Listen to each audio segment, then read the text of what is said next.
Bismillahirrahmanirrahim. Assalamualaikum warahmatullahi wabarakatuh. Alhamdulillahi rabbil alamin. Wal aqibatu lil muttaqin wala udwana illa 'alal zalimin. Wassalatu wassalamu ala asyrafil anbiya'i wal mursalin. Nabina Muhammadin wa ala alihi wa sahbihi ajma'in. Ya ayyuhalladzina amanu taqullaha haqqa tuqatih ولا تموتن إلا وأنتم مسلمون سبحانك لا علم لنا إلا ما علمتنا إنك أنت العليم الحكيم اللهم لا سهل إلا ما جعلته سهلا وأنت تجعل الحزن إذا شئت سهلا ما بعد.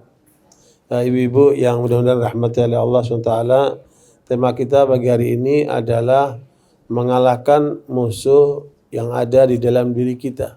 Di Ramadan adalah kesempatan terbaik untuk mengalahkan musuh yang ada di dalam diri kita. Dan kita akan sulit untuk menghadapi musuh dari luar kalau kita tidak bisa menyelesaikan musuh yang ada di dalam diri kita sendiri. Ya, karena itu misi Al-Quran itu menyebutkan tentang Ramadan. Apa bu? Ya ayyuhalladzina amanu kutiba alaikumusiyam kama kutiba alladzina min qablikum la'allakum tattaqun. La'allakum tattaqun adalah misinya adalah pembentengan diri, ya. Makanya Rasulullah menyebutkan at-taqwa hahuna, at-taqwa hahuna. Ya, kekuatan takwa itu ada di dalam kalbu, dalam keimanan. Sehingga kalau kemudian kita memiliki keimanan yang cukup, sehingga kita mampu bisa mengalahkan atau menundukkan musuh-musuh yang ada di dalam diri kita. Dalam diri kita itu ada 4 front musuh, Ibu. Ada 4 front musuh yang kemudian harus kita perhatikan sehingga misi Ramadan itu bisa kita capai secara maksimal. Ya. Memang Ramadan ini luar biasa. Saya terus terang saja beberapa Ramadan itu takut mati saya. Kenapa? Kesempatan Ramadan jangan sampai nggak dapat gitu. Karena beberapa hari itu 3 hari sebelum Ramadan itu setiap hari ada keluarga kita yang meninggal, ada kawan yang meninggal, ada orang tua yang meninggal. Subhanallah. Karena apa? Ada 2 sahabat Nabi yang dipersaudarakan oleh Nabi. 2 sahabat ini, satu meninggal duluan di dalam medan peperangan, artinya mati syahid. Ya, kemudian kawan satunya lagi baru meninggal setahun berikutnya, tapi tidak mati syahid, mati biasa. Sehingga para sahabat itu menyampaikan kepada Nabi, ini ada 2 saudara yang Nabi persaudarakan, satu meninggal mati syahid, yang satu meninggal biasa, tapi setelah setahun. Betapa beruntungnya orang yang mati syahid itu dibanding orang yang kedua. Kata Nabi, tidak. Ya, sesungguhnya orang yang kedua itu ya melebihi yang pertama antara langit dan bumi. Kenapa? Karena dia ketemu sholat selalu dalam setahun itu, ketemu Ramadan dan amal-amal yang lainnya. Ya, makanya kalau kita kesempatan ketemu Ramadan, ini satu kesempatan yang luar biasa yang harus kita maksimalkan untuk ketaatan-ketaatan kita sebagai bekal menghadap Allah SWT. Jadi ternyata setahun beda orang yang kedua itu bisa melebihi yang pertama meskipun dia mati mati syahid. Ya, luar biasa itu. Makanya kita berharap Ramadan kali ini lebih lebih efektif, lebih maksimal, lebih berkualitas daripada Ramadan-Ramadan yang lalu. Nah, di antaranya bagaimana kita menyadari 4 front musuh yang ada di dalam diri kita ini. Makanya sulit orang itu, kata para ulama, menghadapi musuh yang di luar kalau dia tidak mampu menghadapi musuh dari dalam. Ya. Musuh dari luar ini paling tidak sekarang ada 5 loh, Bu. Dan itu versi yang diungkap oleh seorang doktor lulusan Sorbonne tapi Kristen Maronit ya. Ya, Kristen Maronit dari Lebanon dia diminta oleh pihak gereja untuk membuat analisa tentang ahli sunnah. Kan kita ahli sunnah ya. 80% penduduk Islam dunia ini apa? Ahli sunnah. Yang lainnya itu ada Syiah, ada Nusairiyah, segala macam kan. Nah, hasil penelitian doktor dari Sorbonne ini, namanya Dr. Majid Khalifah, orang Libanon, Kristen Maronit, dia menganalisa bahwa ahli sunnah ini dikepung oleh 5 kekuatan. Ini kekuatan dari luar pasti kan? Dan kita nggak mungkin bisa mengalahkan 5 kekuatan itu kalau kita tidak mampu mengalahkan apa musuh yang ada di dalam diri kita itu. Yang tadi saya sebut ada 4 jenisnya itu. Nah, sebelum saya menyebutkan tentang diri kita ini, luar ini siapa mereka ini? Menurut Dr. Majid Khalifah ini dalam bukunya berjudul Istihdaf Ahli Sunnah. Jadi ahli sunnah yang menjadi sasaran dalam bahasa Indonesia itu mengatakan ada 5 musuh utama. Yang pertama, gerakan Zionis internasional. Dan itu bukan cuma ada di Timur Tengah, sudah ada di Indonesia. Bahkan duta besar Israel yang ada di Singapura itu hampir setiap 2 pekan sekali datang ke Indonesia untuk melakukan hal-hal yang untuk kepentingan mereka lah gitu.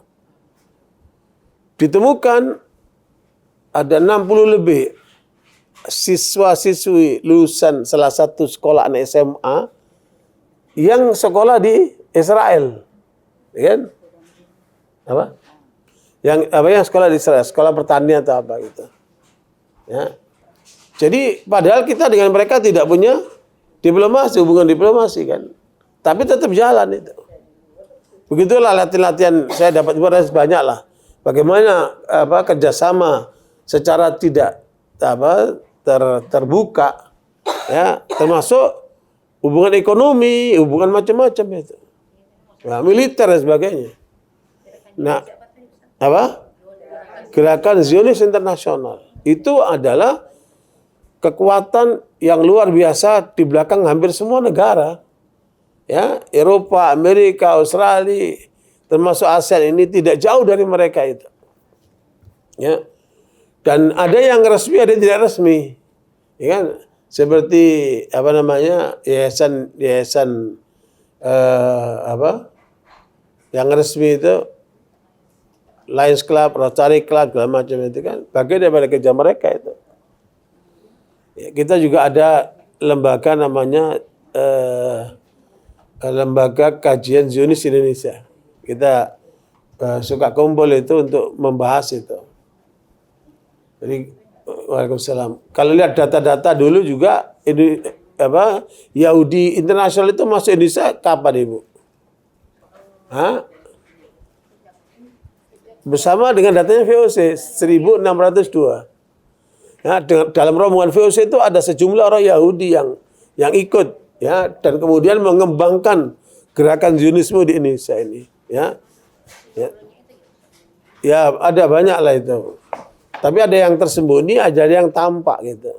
Termasuk sejumlah gubernur-gubernur Belanda waktu itu yang ditugaskan Indonesia.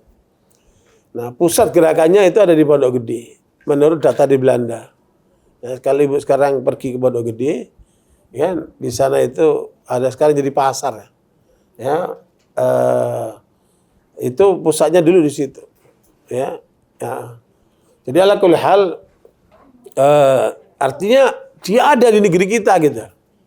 Ya. Dan kita sulit menghadapi mereka kalau kita tidak mampu menundukkan diri kita sendiri kan. Itu. Yang kedua gerakan Kristen internasional. Itu ada 3 macam paling tidak itu kan. Ada Katolik, ada Protestan, ada Ortodoks.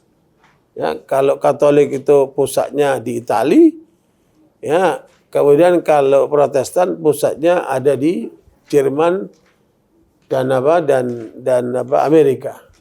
Ya. Kalau Ortodoks pusatnya dari mana? Di Rusia.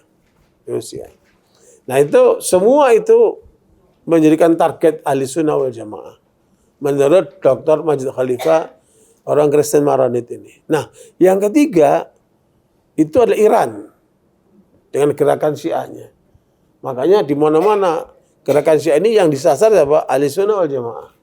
Ya, termasuk yang ada di Indonesia ini kan. Seperti juga yang terjadi di negeri-negeri Arab juga kan, mereka sasarannya ahli sunnah. Apa itu yang di Syria, di Lebanon, di Irak, di Bahrain dan yang lainnya. Kemudian yang keempat, ini gerakan India. Makanya lihat kan, umat muslim tertekan di India itu luar biasa. Termasuk yang di Kashmir, yang ibu-ibu kemarin ke sana ya. Bagaimana dijajahnya Kashmir oleh India itu. Dan begitu pula Masjid Babri dan sebagainya itu dihancurkan oleh masyarakat Hindu yang ada di India itu. Nah, ini gerakan yang juga menjadi ancaman bagi umat Islam. Termasuk Zakir Naik itu kan menjadi target mereka untuk ditangkap, dia lari. Nah, yang kelima adalah Cina. Cina ini orientasinya sosialis komunis ya. Itu. Dan itu udah terbukti dengan ahli sunnah yang ada di Uighur, di banyak belahan di mana di Cina itu. Rupanya Kashmir juga jadi rebutan Cina juga. Ya. Jadi sekalian makanya inilah 5 gerakan internasional yang menjadi mentargetkan ahli sunnah wal jamaah di semua tempat ini. Kekuatan ini nggak mungkin bisa kita hadapi kalau kita sendiri tidak mampu menghadapi kekuatan destruktif yang ada di dalam diri kita. Nah, saya nggak bahas yang 5 ini, saya akan bahas yang poin terkait dengan diri kita masing-masing, ya supaya kita mampu membebaskan diri dari 4 belenggu yang bisa merusak diri kita, menjauhkan kita dari Allah, menjauhkan kita dari syariat Islam, menjadikan kita lemah dalam membangun persaudaraan umat Islam. Jadi yang pertama itu apa yang dirusak di dalam diri kita adalah jiwa kita dulu. Ya. Jiwa kita ini. Ya, jiwa itu perpaduan antara badan dan roh. Ya, itu yang akan dirusak untuk supaya kita lumpuh sehingga kita jauh dari Allah SWT. Pada ayat ke-7 sampai ke-10 surat Asy-Syams itu Allah sebutkan wa nafsi wa ma sawwaha falhamaha fujuraha wa taqwaha qad aflaha man zakkaha wa qad khaba man dassaha. Ya, silakan dibaca Ibu. Itu adalah Allah memberikan di dalam diri manusia itu potensi aslinya itu utuh dia. Tapi kemudian di situ ada potensi baik dan potensi buruk, ya. Tinggal bagaimana manusia itu melakukan upaya-upaya untuk mengembangkan potensi baiknya dan menekan potensi buruknya, ya. Itu ada dalam jiwa itu. Asy-Syams ayat 7 sampai 10. Ya. Itu ada mic-nya, silakan dibaca.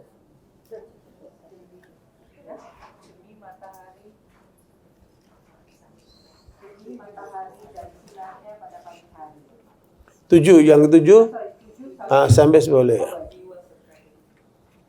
Demi jiwa serta penyempurnaan ciptaannya, maka dia mengilhamkan kepadanya jalan kejahatan dan ketakwaannya.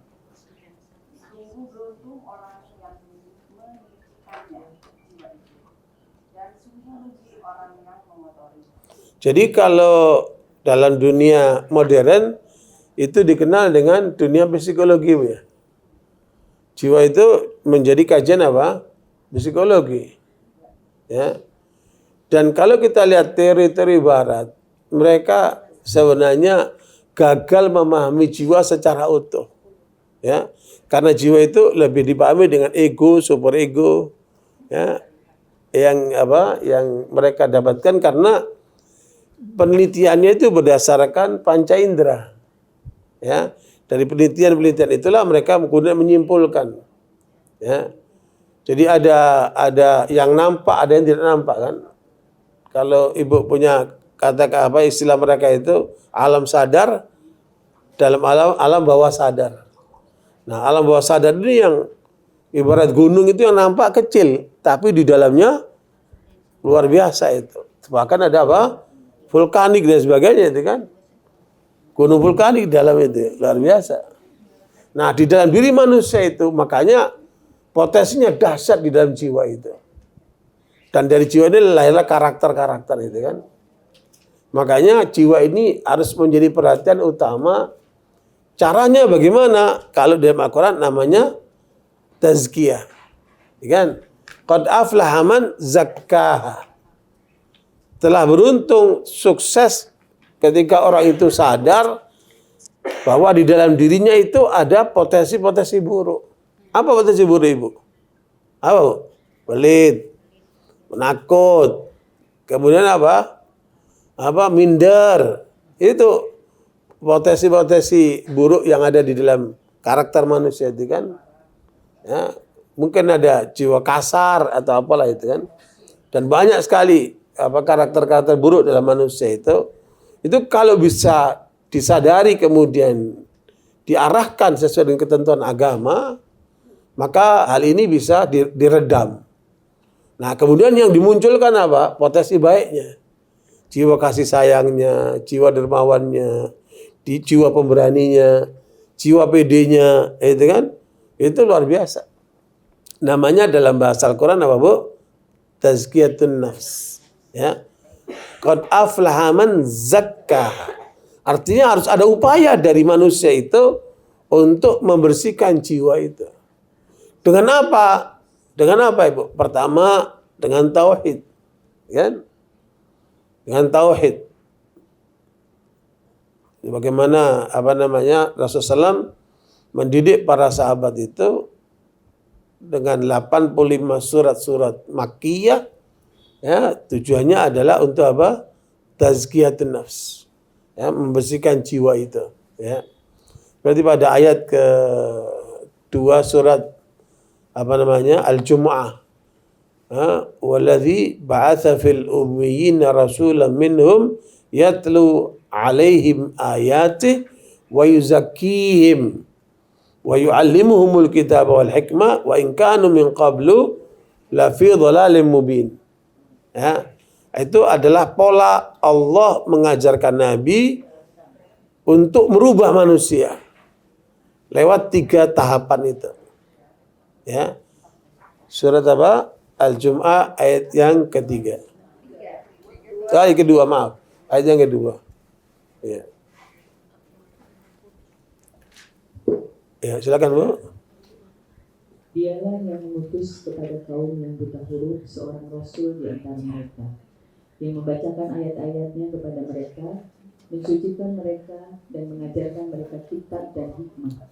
Dan sesungguhnya mereka sebelumnya benar-benar dalam kesesatan yang nyata. Jadi, barakallahu, itulah yang Allah ajarkan kepada Muhammad, cara merubah manusia. Yang waktu Nabi hadir, dominasi masyarakatnya adalah jahiliyah. Ya, semua karakter buruk ada pada mereka itu. Kalau Ibu membaca peradaban umat manusia pada saat Nabi hadir di tengah masyarakat Arab itu, peradaban Arab itu peradaban yang terburuk dari semua peradaban. Kan? Abul Hasan Nadawi menulis kitab Madza Khassal Alam bin Hitatil Muslimin, dan atas buku inilah beliau menjadi pemikir internasional, ya, membandingkan bagaimana peradaban pada waktu Nabi hadir di kota Mekah itu. Ya, jahiliyah itu ada 128 jahiliyah. Ya. Jadi perilaku buruk termasuk diantaranya membunuh anak-anak wanita yang masih kecil-kecil itu. Dipendam hidup-hidup itu. Tapi sekarang jahiliyahnya lebih dahsyat. Masih dalam perut pun sudah dibunuh. Kalau dulu itu enggak dalam perut, sudah lahir, lagi lucu-lucunya itu dipendam hidup-hidup. Namanya wa'dul banat. Itu apa, Bu? Perilaku jahiliyah. Belum lagi perzinahan dengan polanya macam-macam. Ya, Bu, ya. Belum lagi pembunuhan. Bahkan perang antar suku hanya gara-gara seekor onta. Ya, bunuh-bunuhan coba itu. Betapa jahiliyahnya waktu itu kan.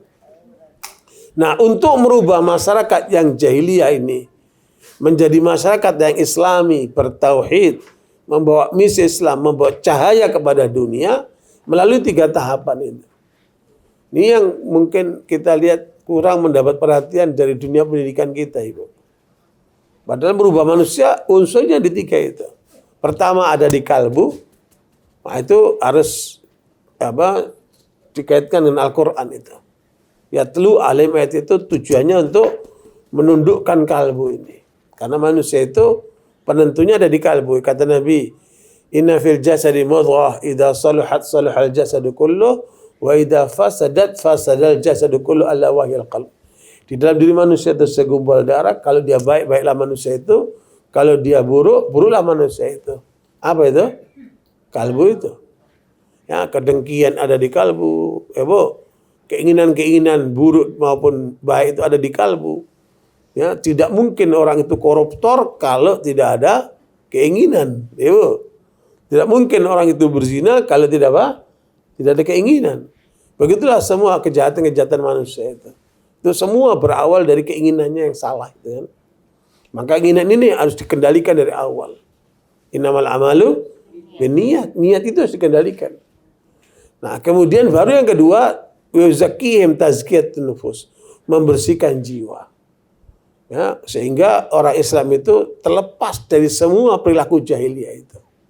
Ya, sehingga tidak ada lagi di dalam jiwanya termasuk kedengkian, permusuhan, ya, dan karakter-karakter buruk yang lainnya.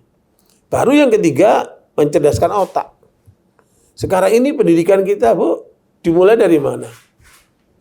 Bu, dari otak dulu, namanya kognitif. Kan? Kognitif itu mengembangkan otak dulu. Baru nanti afektif, perilaku. Ya, baru nanti yang ketiga psikomotorik.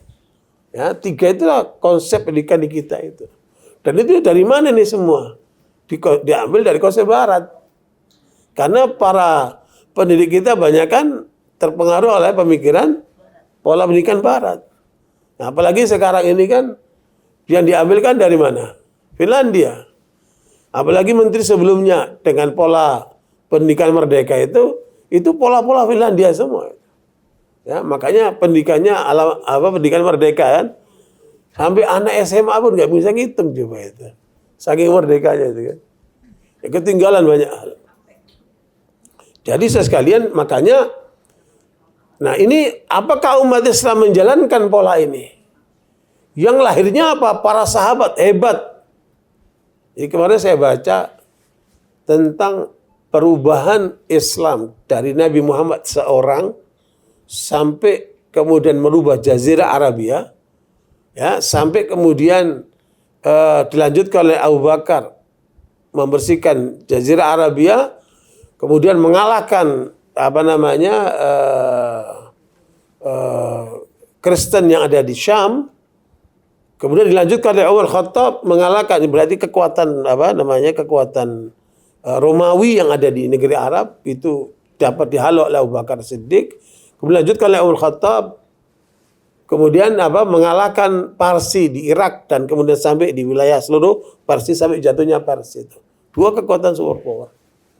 Kemudian dilanjutkan sampai generasi Umayyah. Ya, Bu, sampai sekitar 93 Hijriah.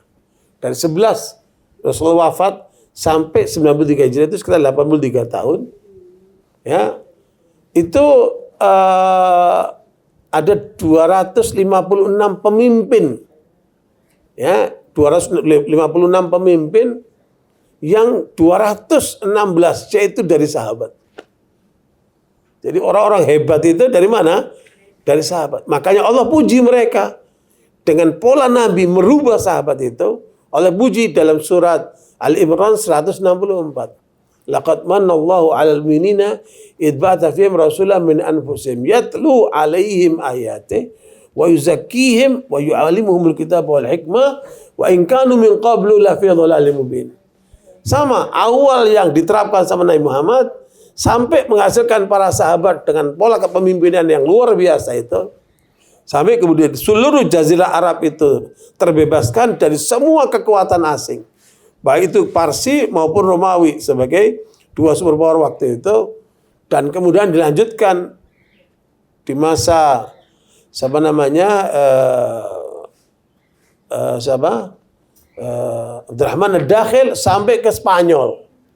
Berdirilah itu peradaban Islam di Spanyol 800 tahun. Ya, kita ke sana masih bisa melihat itu bekas-bekas peradaban Islam di sana, termasuk istana di Alhambra, kemudian ada masjid di Cordoba, ya kan? Itu semua peradaban Islam yang masih bisa kita saksikan. Ya, terbangun selama 800 tahun. Ya. Nanti perkembangannya terutama pada masa dinasti Utsmaniyah. Juga termasuk ke wilayah-wilayah Eropa, semakin ke dalam sana itu kan. Jadi ala kulli hal, tadi udah dibaca ya? Al-Imran 164 itu gambaran tentang para sahabat. Hasil didikan Nabi Muhammad SAW. 164 surat Al-Imran.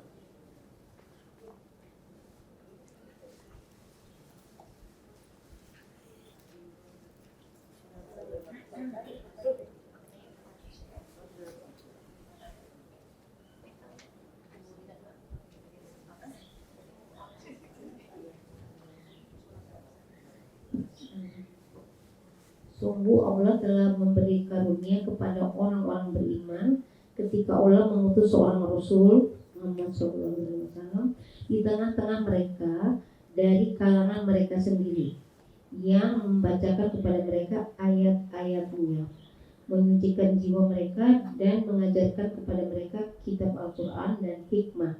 Nah, meskipun sebelumnya mereka benar-benar dalam kesesatan yang nyata. Ya. Jadi ini adalah satu gambaran nyata apa yang diajarkan oleh Allah, diperhatikan Rasulullah, lahirlah para sahabat hebat-hebat itu. Ya. Sampai kemudian melahirkan 114.000 sahabat Ibu. Berapa? 114.000 sahabat. 10.000 sahabat kuburannya ada di Madinah. Selebihnya di luar Madinah. Ya, termasuk di Irak, kemudian di Syam itu Syria, Lebanon, Yordania, ya, dan Palestina. Itulah namanya apa? Syam. Itu banyak sekali para sahabat di sana yang kuburannya. Ada juga ditemukan di mana? Di wilayah Turki, ya, di wilayah Ayub itu ada Abu Ayyub Al-Ansari. Ada juga ditemukan di wilayah Eropa. Luar biasa. Mereka menyebar kemana-mana. Ya, juga diindikasikan juga ada yang meninggal di Cina, ya, di Guangzhou atau Guangdong itu ya. Jadi itu satu gambaran betapa mereka itu, dan pahamkah menguatkan Islam masuk di Indonesia terjadi pada masa sahabat. Ya, karena ketika mereka berhubungan dengan Cina itu lewat Selat Malaka, disitulah kemudian mereka mampir ke Aceh, makanya Islam itu masuk lewat Aceh. Aceh disebut apa? Islami Mekah, ya. Karena lewat sanalah Islam itu. Nah, barakallahu itulah gerakan para sahabat yang dididik oleh Nabi SAW. Pertanyaannya, apakah kita bisa sekarang melahirkan manusia sekualitas itu? Ya, jawabannya apa? Bisa, kalau kita ikuti polanya. Kata Imam Malik, la yasluha akhiru hadil ummah illa bima salha bi awwaluha. Kata Imam Malik, umat yang terakhir tidak akan mampu untuk maju, untuk menjadi umat yang berkualitas, kecuali dengan apa? Mengikuti pola umat yang pertama. Cuman sekarang ini, kalau kita mencoba kembali kepada ajaran Islam, mengikuti pola sahabat, apa dituduhnya? Radikal. Apa dituduhnya? Fundamentalis, ya, teroris dan sebagainya. Ini gambaran betapa memang kita ini sedang dirusak oleh istilah Islam mereka itu, kan? Karena itu barakallahu di sinilah pentingnya memahami bagaimana pola perubahan manusia itu, ya. Yang utama tadi apa? Tazkiyatun nafas, merubah diri dulu ini, kan? Dengan apa? Yaitu tadi dengan apa? Tauhid. Yang kedua apa? Salat. Coba Ibu lihat ayat ke-14 surat Toha. Ya, innani anallah la ilaha illa ana fa'budni wa aqimis salata li dzikri. 14 surat Toha.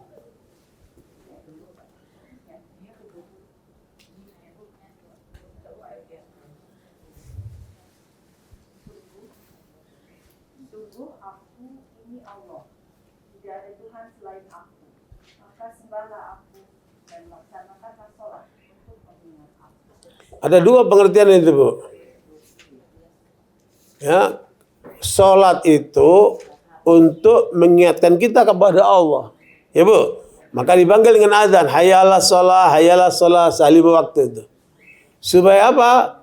Kita wudhu, kita sholat, kita baca bacaan dalam sholat supaya apa, Bu? Terhubung sama Allah. Selalu ingat sama Allah. Satu pengertian.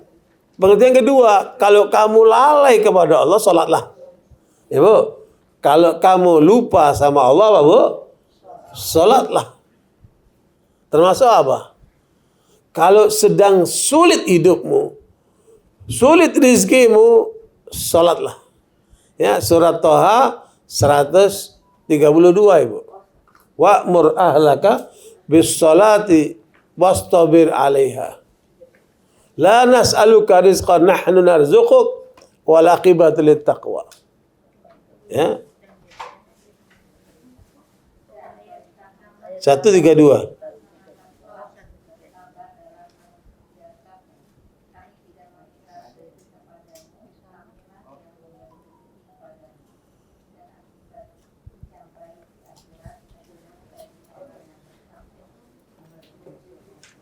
Ya, Bu. 132 Toha. Ada.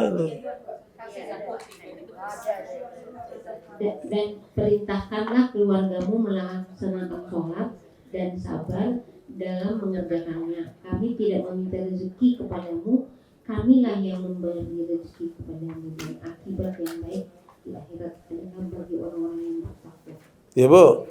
Jadi kalau lagi masalah ngapain? Sholat. Makanya Rasul mengatakan wa ju'ilat qurratu aini fi shalah. Ketenangan jiwaku itu Allah jadikan ketika apa? Sholat. Sementara banyak dari kita ketika sholat malah ingat semuanya. Ya di luar sholat ingat semuanya. Padahal yang harusnya diingat yang dalam sholat kan. Nah, itu. Makanya kalau lagi kesulitan hidup, ada masalah, ada penyakit, ya Bu, ada masalah, dan kita hidup ini nggak akan sepi masalah, kan pasti banyak masalah. Makanya jangan lupa jadikan sholat sebagai mediasi kita untuk mendekat kepada Allah SWT. Ya, termasuk kalau ayat itu termasuk terkait dengan apa? Keluarga tadi ya, diingatkan masalah keluarga ini. Ya, biasanya orang nggak pusing sendirian, pusing kenapa? Karena keluarganya. Mungkin suaminya, mungkin anaknya, mungkin saudaranya, mungkin apa kan? Itu. Makanya jangan sampai ada di keluarga kita yang nggak sholat itu. Ya, harus kita ingatkan terus itu. Ya. Nah, waalaikumsalam. Ada seorang sahabat Nabi namanya Abu Umamah. Abu Umamah ini datang ke masjid bukan waktu sholat. Ya. Kurang jelas. Enggak, ini biar buat yang baca Quran.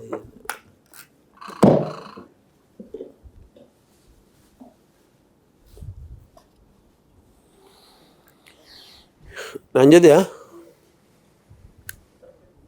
Ya, oke, bagus nih. Ya.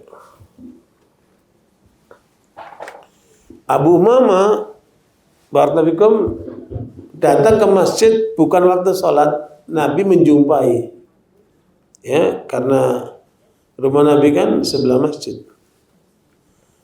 Nabi menegur Abu Umamah, wahai Abu Umamah, kenapa kamu di masjid bukan waktu sholat? Apa kata Umamah? Umum waduyun lazimati, aku sedang cemas, sedang gelisah, ya, sedang banyak masalah. Ya, terutama hutang yang membebaniku. Ya, kan kita juga bisa terjadi seperti itu kan. Maka Nabi Muhammad mengatakan, maukah kamu aku ajarkan doa? Bila kamu amalkan, Allah lepaskan dari semua belenggu itu. Maka dia senang mengatakan, mau ya Rasulullah. Dia bersinar wajahnya mengatakan, mau ya Rasulullah. Dan doa ini ibu-ibu kita jangan sampai lalai nih. Ya, supaya lepas dari semua belenggu hidup. Ada berapa belenggu hidup ini, Bu? Hah? Ada 8. Ya, ada berapa, Bu? 8. Kalau ibu kita semua lepas dari 8 belenggu hidup ini, maknanya hidupnya tentram meskipun banyak masalah. Kan? Bisa menghadapi semua itu dengan kebergantungan kita kepada Allah Ta'ala. Apa doanya ibu? Allahumma inni a'udzubika minal hammi wal hazan. Ya Allah, aku berlindung kepadamu dari belenggu apa? Cemas. Ham itu apa? Cemas. Kalau sekarang namanya anxiety. Ya. Cemas, gelisah, apa namanya? Galau. Ya. Ibu-ibu sering dengar suara galau ini kan? Nah, itu namanya ham. Ya. Sesuatu yang menggelayuti jiwa kita karena adanya masalah dalam hidup, kan? Namanya apa? Ham. Nanti gimana masa depan anakku, nanti bagaimana masa depan cucuku, kondisi sekarang semakin sulit ini ekonomi, semakin banyak masalah dan seterusnya, kan? Nah, itu bikin apa? Ham. Ya. Bukan ham dalam bahasa Inggris ya. Ya. Kalau ham dalam bahasa Inggris itu babi. Ham.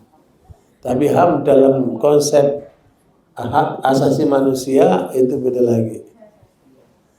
Tapi ini ham dalam arti apa? Gelisah, cemas, galau, anxiety. Dan kebanyakan manusia sekarang kena penyakit ini, Ibu. Ya. Bukan orang miskin yang paling banyak kena, justru banyak orang kaya. Itu. Galau itu. Nah, yang kedua al-hazan, sedih. Sedih ini bisa menyebabkan penyakit. Ya, ibu-ibu kalau bisa mengatasi sedih, insya Allah jauh dari penyakit. Kalau sedih ini berkelindan, bertumpuk-tumpuk, maka bisa menjadikan psikosomatik. Ya, timbulnya apa? Jerawatan, terus tangannya mulai keluar keringat dingin, ya. Timbulnya apa? Mudah pusing, mulai stres nih. Terus apa? Lambung, ya, mulai lambung tuh. Itu kenapa itu? Sedang ada kesedihan itu, ya. Maka lepaskan dari semua belenggu itu. Ya, pertama adalah kecemasan, kedua apa? Kesedihan. Jangan berlarut dengan kesedihan. Makanya syariat Islam melarang bersedih atas kematian keluarga lebih dari 3 hari. Ya. Kalaupun ada masalah suami istri, tidak boleh lebih daripada 3 hari nggak saling menyapa. Maksimal 3 hari. Begitulah antara saudara, antara kawannya, supaya tidak berlanjut dengan kesedihan. Sebab ketika orang itu ada masalah, itu menghasilkan apa? Pukulan di dalam jiwanya. Ya, itu bikin sedih itu. Nah, kemudian wa'udzubika minal ajzi. Nah, ini belenggu yang ketiga adalah lemah. Lemah itu apa? Kurang pede.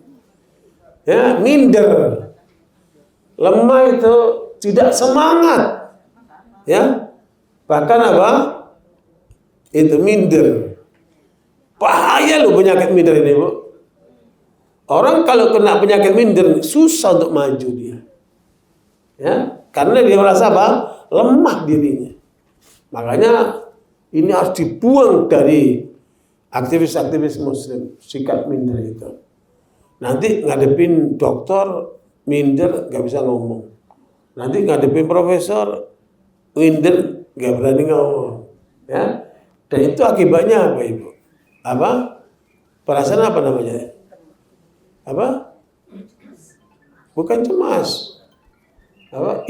Inferiority complex. Ya, rasa rendah diri. Jadilah kemudian ada namanya istilah lain psikologi apa namanya? Ada apa namanya? Kalau orang itu terbuka sama tertutup apa namanya? Introvert. Introvert itu kenapa? Nah, itu karena jiwanya tertutup, minder dia. Gak berani untuk apa? Membuka diri. Hanya ngurung terus di kamar, ngurung, menjauh dari kawannya, dia jadi introvert. Nah, itu kenapa? Itu karena ada kelemahan di dalam dirinya. Kan? Penyakit juga ini. Kemudian keempat apa? Kasal, malas. Nggak ada orang sukses kalau malas. Itu penyakit tuh malas itu. Maka harus dilawan. Ya. Apalagi Ramadan ini harusnya orang itu bersemangat. Jangan malah malas. Ya. Ramadan ini bulan perjuangan. Harus siapa? Semangat. Itu. Belenggu yang keempat itu. Malas. Ya. Dari hasil penelitian terhadap negara-negara maju, itu mereka pekerja keras. Rata-rata pekerja keras. Makanya kita di sini kasih lihat orang jalan leha-leha gitu. Di luar nggak ketemu itu. Cuk, orang jalan itu apa? Cepat sekali jalannya itu. Kayak dikejar apa? Kejar apa gitu ya. Ya, apalagi di stasiun ya apa itu lihat orang itu bergerak cepat sekali. Itu. Jangan malas. Kemudian yang kelima, belenggu kelima. Wa'udzubika minal bukhl. Bukhl ini apa? Pelit. Ya. Pelit, medit, apa lagi itu. Jadi buat dirinya aja pelit, apalagi untuk orang lain. Waduh, ibu kalau lihat orang kena penyakit ini berat. Ya kalau ibu kena dapat suami yang pelit, ya Allah. Alhamdulillah bendalik. Ya. Nah, penyakit yang keenam apa itu, Bu? Apa? Jubun, pengecut. Ya, takut menghadapi kehidupan, takut menghadapi lawan, takut menghadapi bahaya, takut menghadapi masalah. Dia jadi pengecut. Bahaya sekali itu. Tidak punya keberanian. Itu pengecut itu. Ya. Ketemu ini takut, ketemu itu takut. Nah, itu ini ada masalah. Nah, belenggu yang ke-7, wa'udzubika min ghalabatid dain, beban hutang nih. Orang kalau terbeban hutang itu, ya Allah, hidupnya itu terkungkung dia. Ya, makanya kalau bisa lepaskan kita dari apa? Belenggu hutang ini. Ya. Makanya kata Rasulullah, kalau ada orang meninggal masih punya hutang, saya nggak mau nyolatkan. Ya, sampai ada orang yang menjamin untuk membayarkan hutangnya. Ya, ketika Rasulullah sudah kuat posisi keuangan negara, orang Islam yang punya hutang itu dibayarin sama negara. Ya, luar biasa itu. Oke, kemudian yang ke-8, waqahrir rijal. Tertekan oleh pihak lain. Waduh, hidup ini kalau tertekan, Bu, nggak enak sama sekali. Jadi kita apa? Terbelenggu. A'udzubillahi min dzalik gitu. Makanya hidup jangan sampai apa? Tertekan, tidak bebas. Ya. Mahal hidup ini. Makanya lepaskan dari 8 belenggu ini. Caranya gimana? Banyak berdoa. Allahumma inni a'udzubika minal hammi wal hazan, wa a'udzubika minal ajzi wal kasal, wa a'udzubika minal bukhli wal jubun, wa a'udzubika min ghalabatid daini wa qahri rijal. Jelas? Nah, itu hal yang kemudian diajarkan Nabi kepada umat, kepada kita semuanya, supaya lepas dari belenggu apa? Belenggu hidup. Oke. Lanjut ya. Jadi tazkiyatun nufus lewat apa tadi? Salat lewat iman, lewat salat, termasuk lewat apa Bu? Ramadan. Ya, lepaskan dari semua belenggu jiwa. Ramadan ini kesempatan untuk mendekatkan diri kepada Allah. Siangnya berpuasa, malamnya tarawih. Menggunakan waktu banyak untuk membaca Al-Quran. Ya, untuk mengevaluasi diri, untuk berbuat kebaikan-kebaikan. Ya, itulah Ramadan. Makanya kalau kita maksimal di dalam mengelola Ramadan ini akan menjadi bekal buat 11 bulan ke depan. Ya, kalau Ramadan orang masih belum benar, sulit untuk benar di luar Ramadan. Ya, makanya Ramadan ini peluang untuk kita memperbaiki diri. Makanya malaikat mengatakan, kata Rasulullah, ya baghil khair aqbil wa ya baghil syarr aqsir.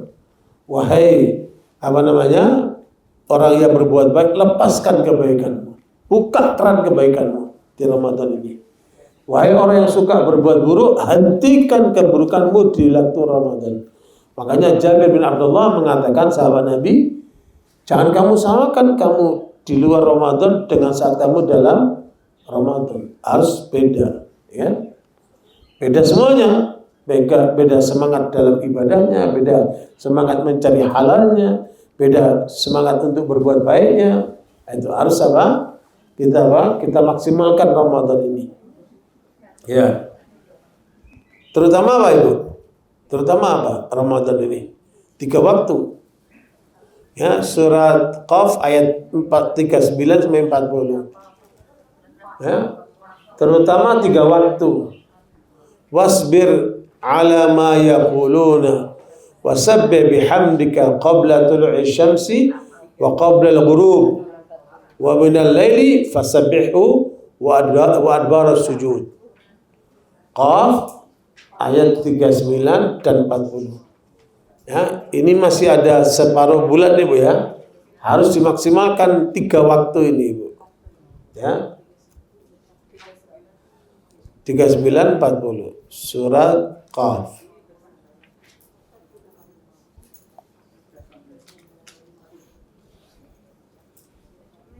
Ya. Jadi bersabarlah kamu terhadap apa yang mereka katakan. Dan bertasbihlah dengan pujian Tuhanmu sebelum matahari terbit dan sebelum matahari terbenam. Dan bertasbihlah pada saat-saat berdiri dan malam serta pada waktu-waktu. Ya.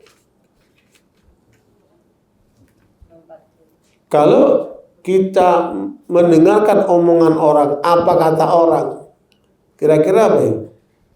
Sakit hati. Ya, yang fulan komentar begini, yang fulan komentar begitu. Ya, apakah itu di IG-nya, apakah di Instagram atau di mana itu? Komentar-komentar itu. Ya. Kemarin ada ceramah saya dipotong-potong, dikomentari oleh seorang ustadz, padahal ceramah itu terjadi pada masa Ahok menista Al-Quran. Ya, saya menyampaikan pernyataan-pernyataan keras, ya, supaya jangan sampai Islam dilecehkan.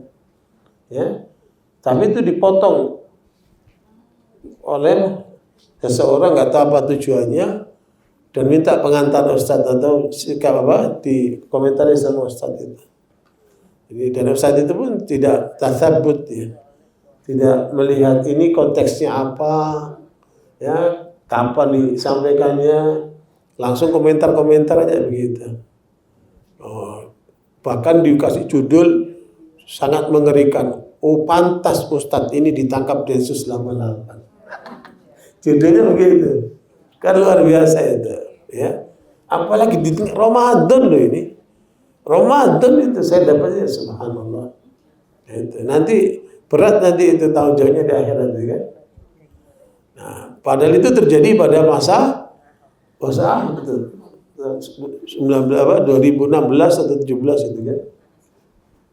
Jadi saya sekalian, kalau kita dengerin omongan orang itu, apa yang timbul? pikiran, terus ingin balas, ingin apa kan? Tapi Allah bilang tidak, sabar. Jadi Muhammad diomongin Nabi itu, dukun Nabi itu, penyair Nabi itu, tukang sihir Nabi itu, begini begitu, bahkan sampai gila, ya kan? Nabi sabar kata Allah. Caranya gimana? Cara sabarnya gimana? Perhatikan 3 waktu. Ya, kalau kita perhatikan 3 waktu ini, Allah akan memberikan kesabaran kepada kita. Kapan yang pertama? Ya, qabla tulu'i syams. Dari mulai subuh sampai terbitnya matahari. Ya, makanya Ramadan kalau bisa diperhatikan itu. Ya, habis sholat subuh berzikir, baca Quran sampai matahari terbit. Itu akan menjadi penguat jiwa. Ya. Ya. Yang kata Nabi, siapa yang sholat subuh berjamaah, kemudian dia duduk berzikir, ya, mendalami Islam, berdoa, ya, bermunajat sampai matahari terbit, kemudian dia sholat 2 rakaat, pahalanya sama dengan haji dan umrah, sempurna. Itu hadis sahih riwayat Imam Tirmidzi. Ya, jadi itu kalau bisa dipraktekin. Ya, itu yang pertama untuk menguatkan apa? Jiwa kita itu.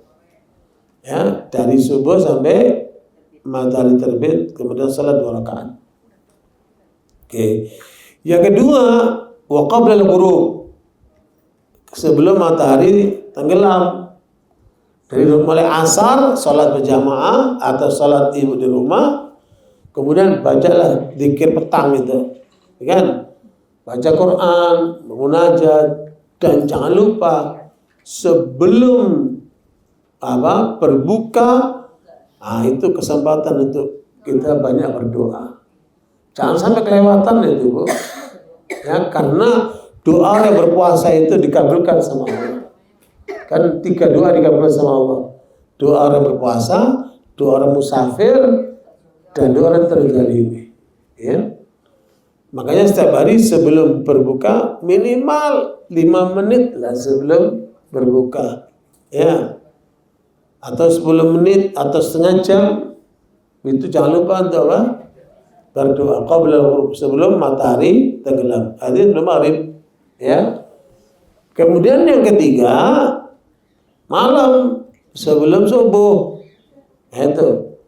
Kalau ibu-ibu habis sahur, jangan lupa itu, duduklah sejenak, berzikir, beristighfar, minta doa-doa kita kepada Allah SWT.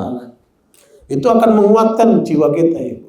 Ya, 3 waktu itu harus diperhatikan. Nah, Ramadan ini kesempatan untuk kita gunakan. Nanti setelah Ramadan sudah terbiasa, ya, menggunakan 3 waktu itu untuk menguatkan jiwa kita. Jelas ya? Nah, barakallahu. Makanya tazkiyatun nafas ini terus diarahkan oleh Allah dalam banyak amal. Ya, kalau saya perhatikan seluruh seluruh manusia ini diwajibkan oleh Allah pertama itu sholat. Nanti lain waktu kita bahas. Seluruh umat manusia itu diperintahkan apa? Sholat. Meskipun nanti beda rakaatnya itu tergantung kekuatan umat itu. Ya kan? Ya, kemudian diperintahkan apa? Untuk berpuasa. Ya. Makanya dalam surah 83 surah Al-Baqarah itu kutiba alaikumus syiyam kama kutiba alladziina min qablikum. Juga diwajibkan kepada umat kan sebelum kalian. Semua diperintahkan puasa. Yang ketiga apa? Zakat. Ya, zakat. Ini diperintahkan juga umat yang terdahulu. Ya, sekarang umat kita semua zakat, umat terdahulu. Kemudian yang keempat apa? Haji. Juga umat terdahulu diperintahkan. Wa'adzin fin nasi bil haji ya'tuka rijala wa ala kulli dhabirin ya'tuna min kulli fajjin amiq. Itu disuarakan oleh Nabi Ibrahim untuk berhaji. Dan ibu tahu kan pertemuan antara Nabi Adam dan Hawa di mana, Ibu?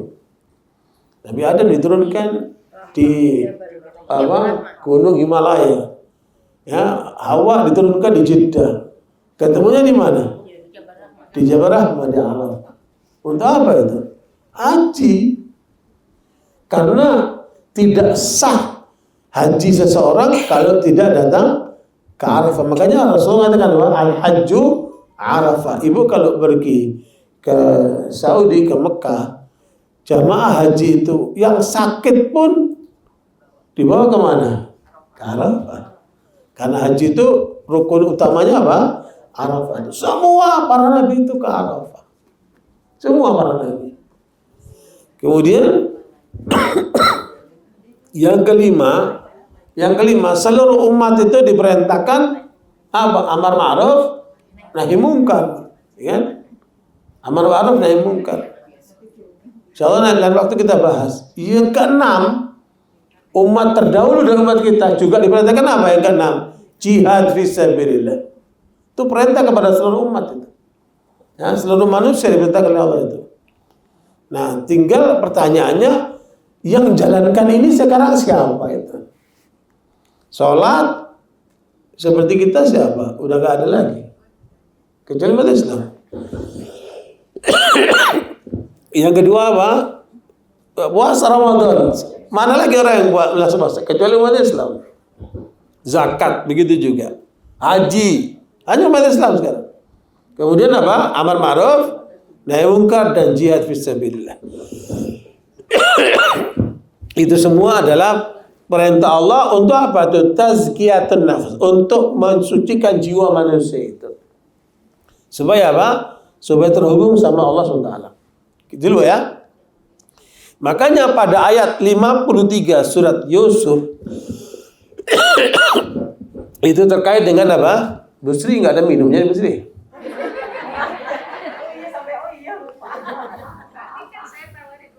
Ingat tadi kan nggak batu, sekarang batu. Surat Yusuf ayat 53, wa ma ubarri'u nafsi inna nafsa la ammaratun bisu. Ya. Ada mic-nya tuh.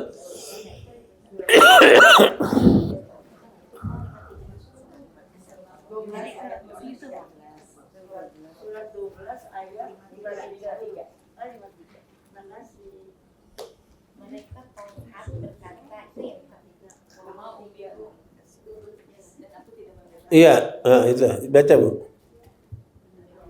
Dan aku tidak membebaskan diriku, karena sesungguhnya jiwa itu selalu menyuruh kepada kejahatan, kecuali jiwa yang diberi rahmat oleh Tuhanku.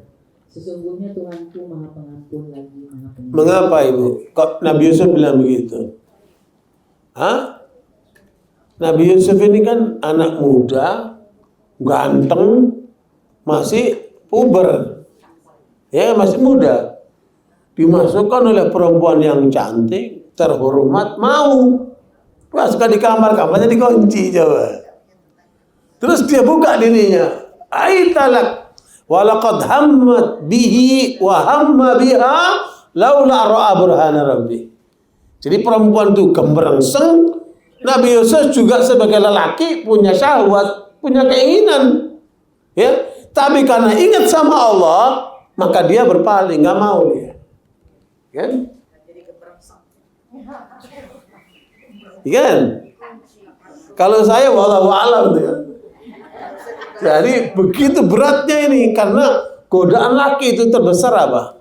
Wanita. Ya. Dan ini sudah di kamar berdua coba itu. Enggak ada yang lihat. Tapi karena ingat sama Allah, berarti memang jiwanya apa? Bersih dia. Makanya Nabi Yusuf mengatakan, saya tidak mengatakan jiwaku bersih. Ya, berarti kan seperti pada ayat ke apa tadi? Asy-Syams kan tadi. Allah memberikan dari manusia ada potensi baik, ada potensi buruk. Qad aflaha man zakkaha wa qad khaba man dassaha.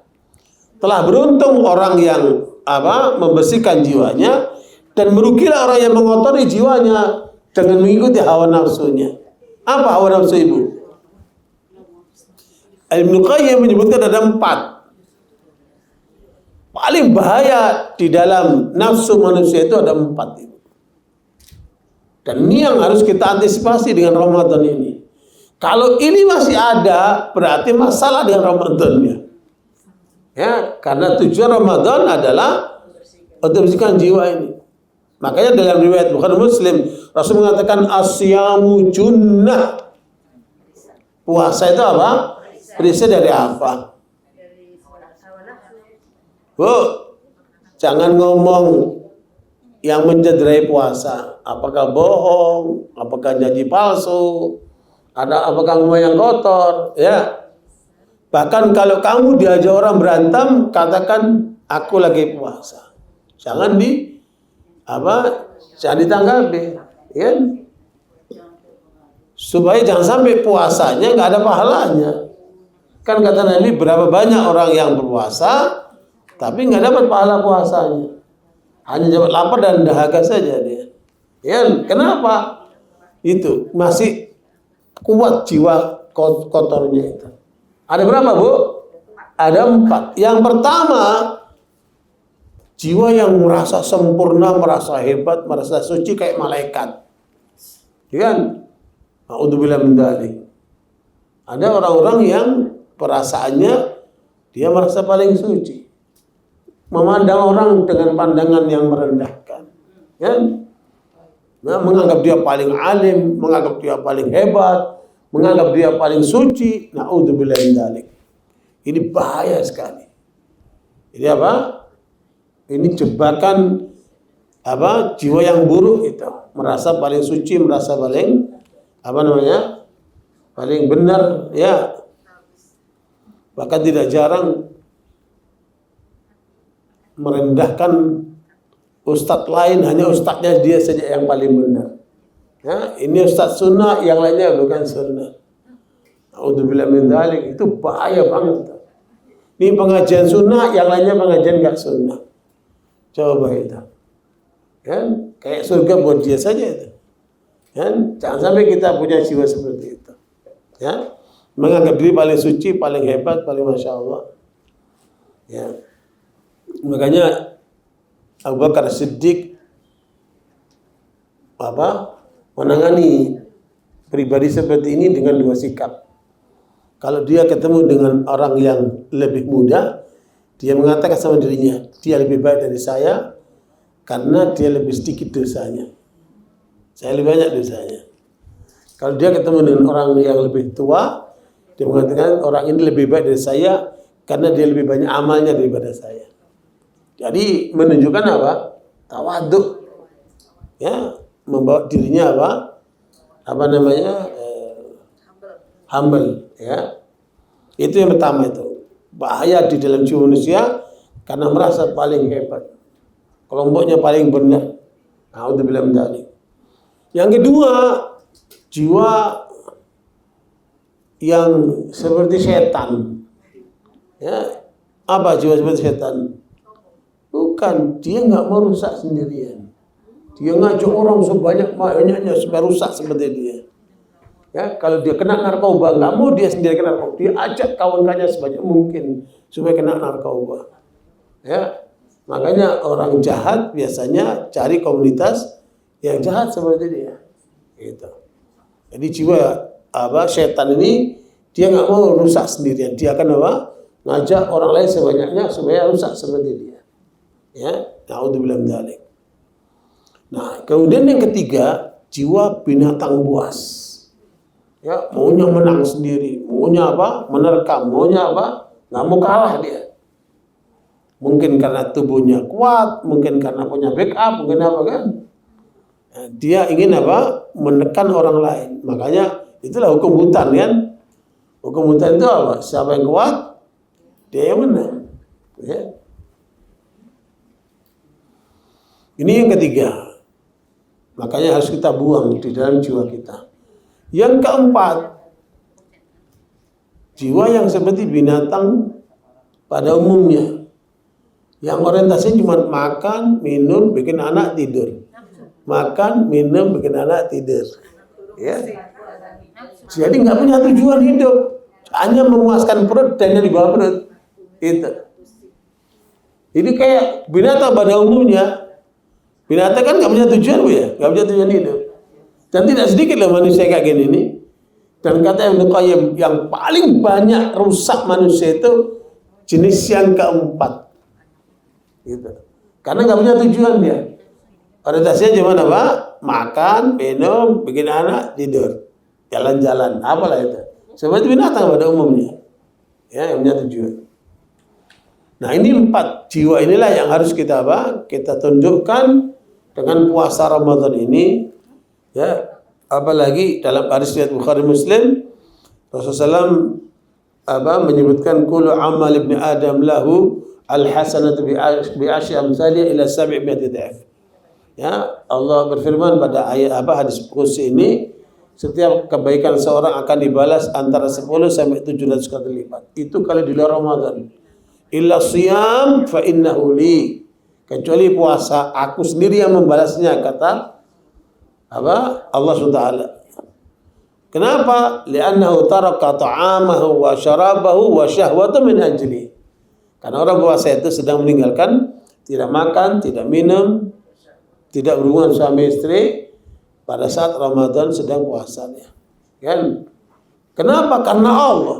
Padahal asalnya makan halal, minum halal, hubungan suami istri halal, tapi sedang melaksanakan puasa Ramadan itu menjadi haram.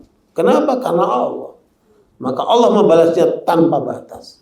Makanya puasa ini adalah cara yang paling efektif untuk mendudukkan apa? Jiwa ini. Ya. Terutama tadi 4 hal tadi itu, Bu. Ya. Jelas? Ini kita baru membahas front yang pertama ini. Ya. Puasa harus bisa mendudukkan apa? Jiwa.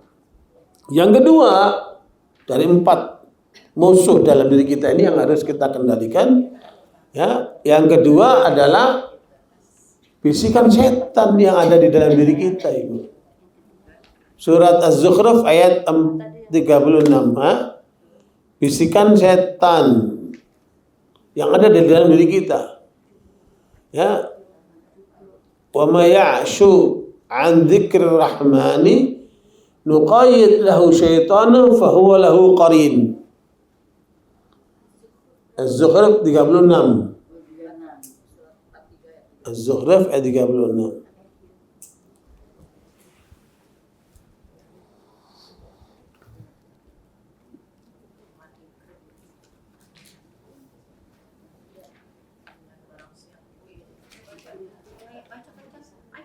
Dan barang siapa yang berpaling dari pengajaran Allah yang Maha Pengasih, kami biarkan setan menyesatkannya dan menjadi teman karibnya. Ya. Dalam riwayat Muslim, Rasulullah mengatakan setiap orang ini ditempel oleh satu jin. Ya, Bu.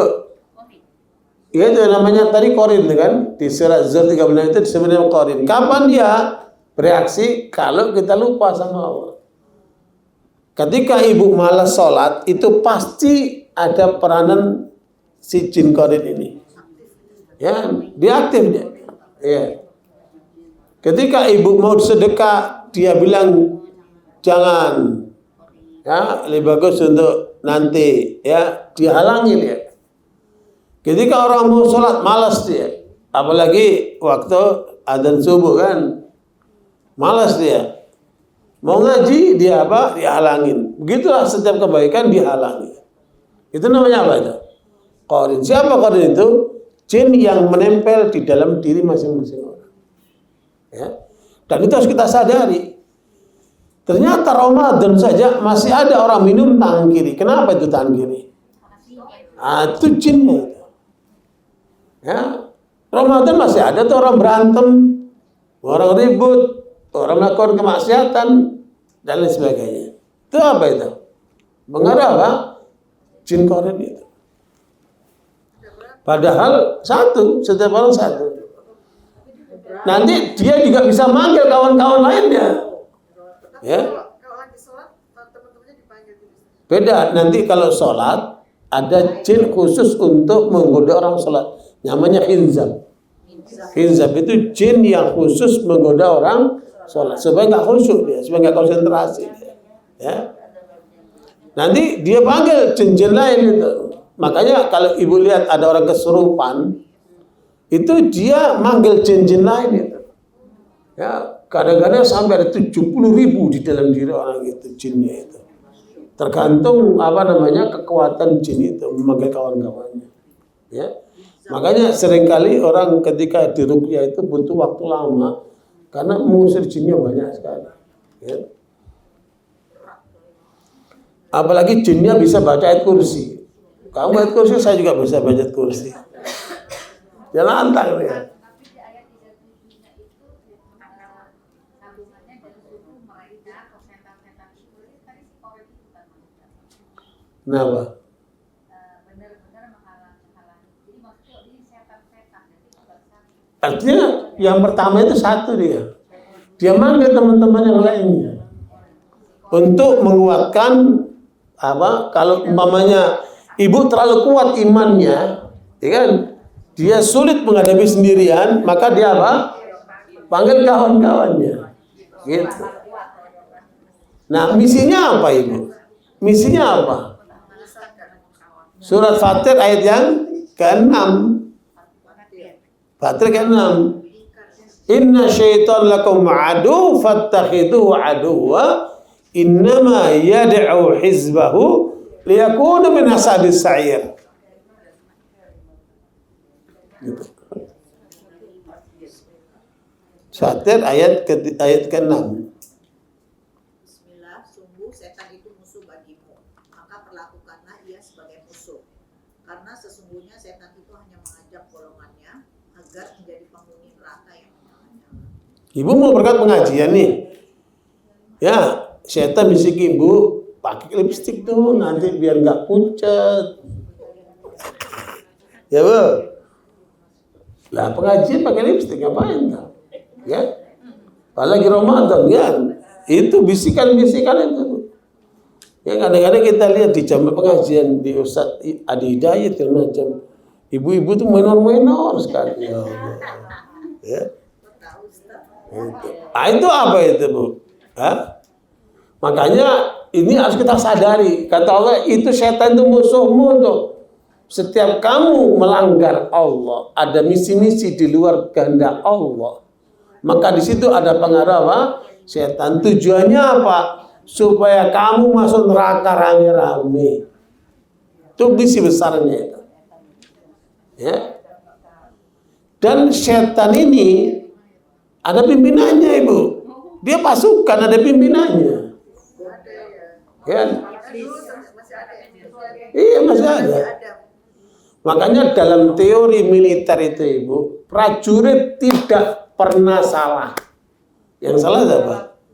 Komandan. Gitu. Sampai ada ungkapan dari Napoleon Bonaparte, kalau ada sekumpulan kelinci dipimpin oleh macan, maka si kelinci itu akan berperilaku seperti macan.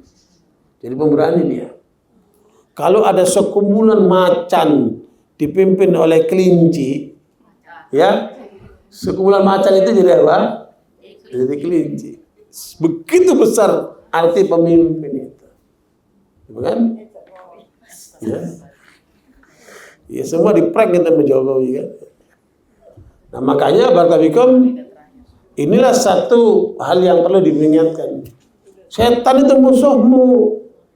Nah, Rasulullah menyebutkan iblis itu kan sudah bersumpah kepada Allah. Pada ayat ke-16 17 surat Al-A'raf. Ya, Allah mengatakan, "Qala fa bima aghwaytani la'aqudanna lahum siratakal mustaqim. Thumma la'atiyannahum min bayni aydihim wa min khalfihim wa an aymanihim wa an syama'ilihim wa la tajidu aktsarhum syakirin." Al-A'raf 16-17.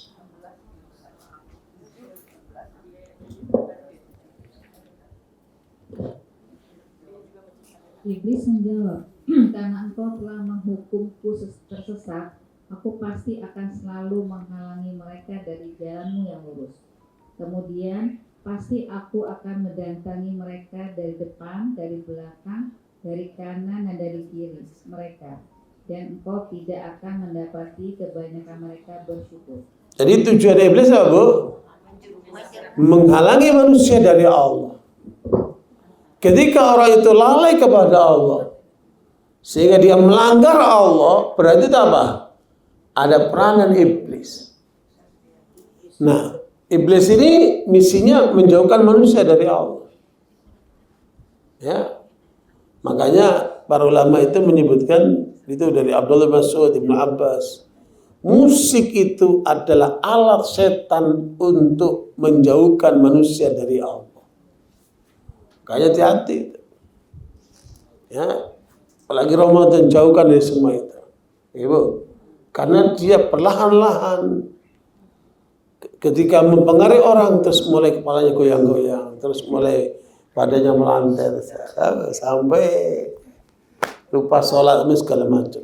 Ya, Kalau tapi musisnya itu kalimatnya untuk apa yang kebaikan, yang memuji Allah dan jadi itu ada dua, Ibu. Ada nada, ada apa? Ada apa? Ada bait-bait apa? Syairnya atau apa? Liriknya. Nah, itu nggak ada masalah itu.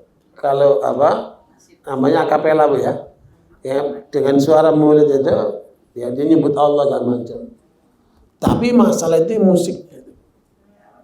Makanya kata dia dari Bukhari, Rasul mengatakan sayati ala nasi zamanun yastahilun al-hirra wal harira wal ma'azif.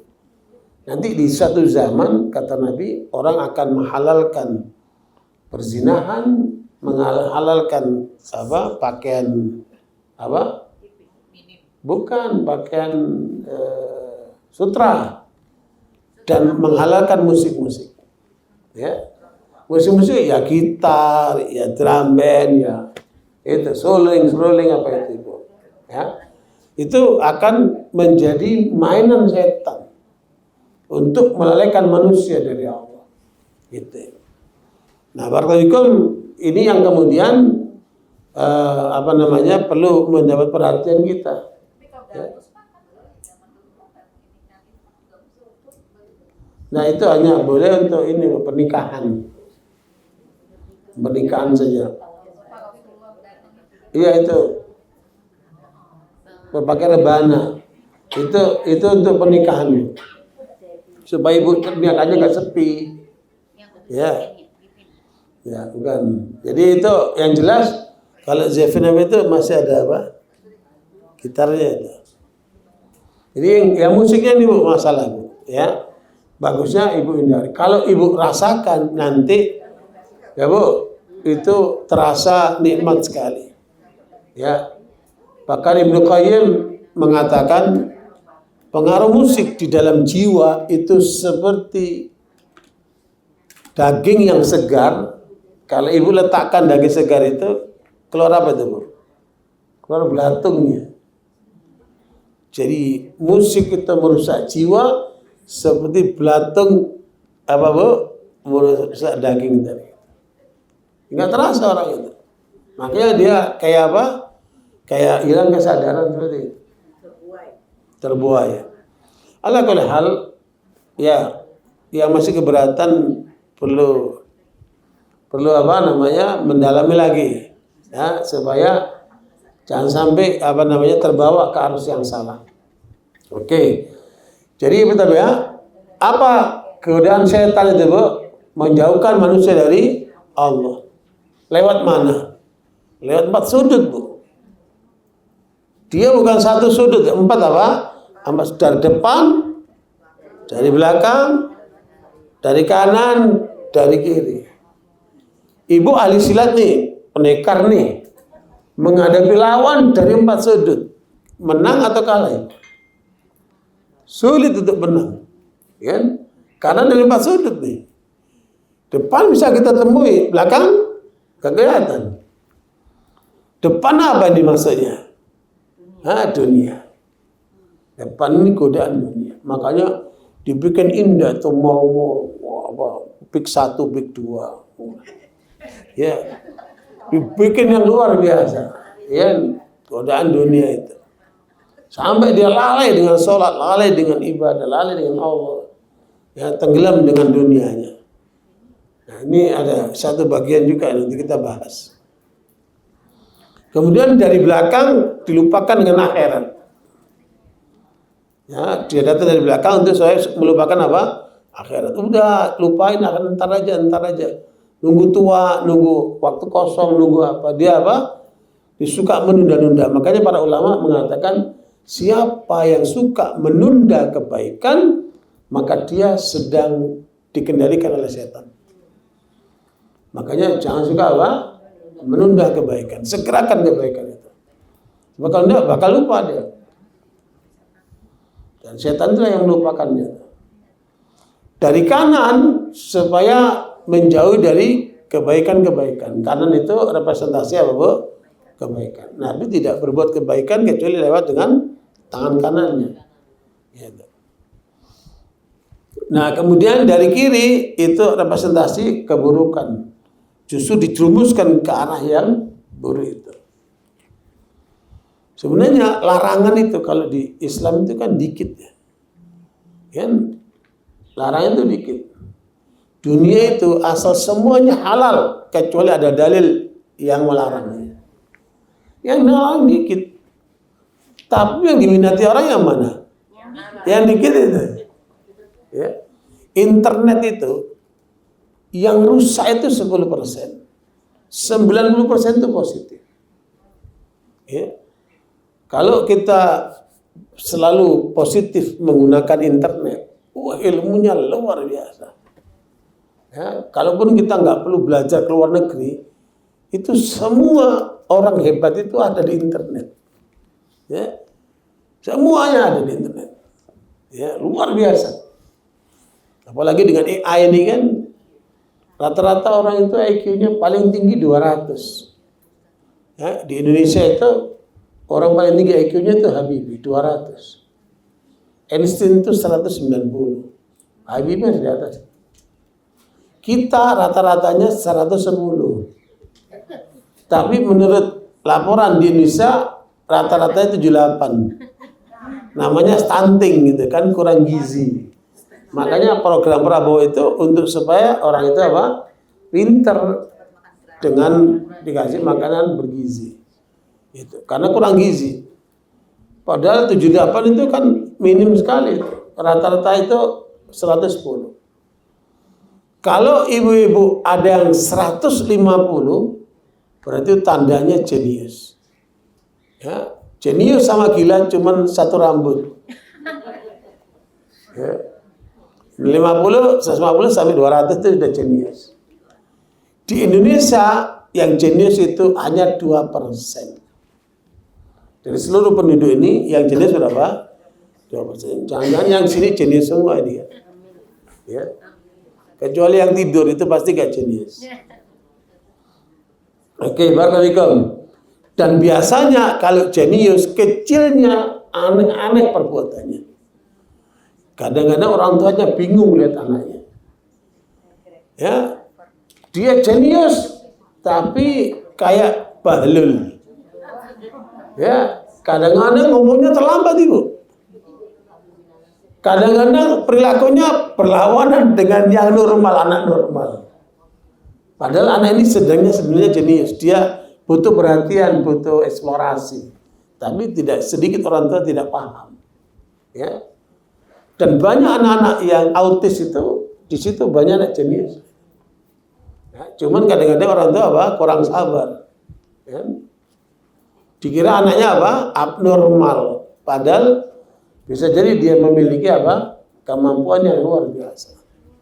Makanya kalau ahli pendidikan itu bisa mendeteksi ini anak jenius. Dan biasanya apa? Hyperaktif. Ya. Kegiatannya itu apa? Padat sekali, banyak sekali kegiatan itu. Ya. Jadi alkulli hal kalau bahasa mereka biasanya gifted children. Anak-anak yang apa? Berbakat sejak apa? Lahir dia. Ya.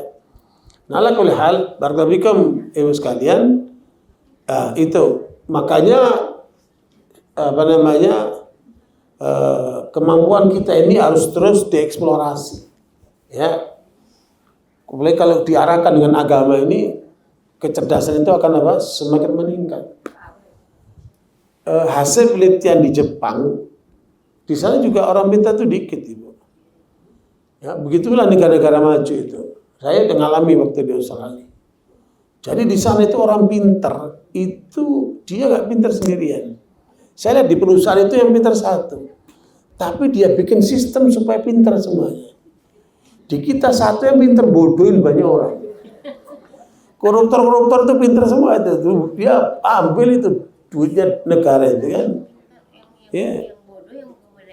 Iya, bodoh pasti ditipu lah. Bodoh pasti dibohongin, makanya jangan jadi orang bodoh kan.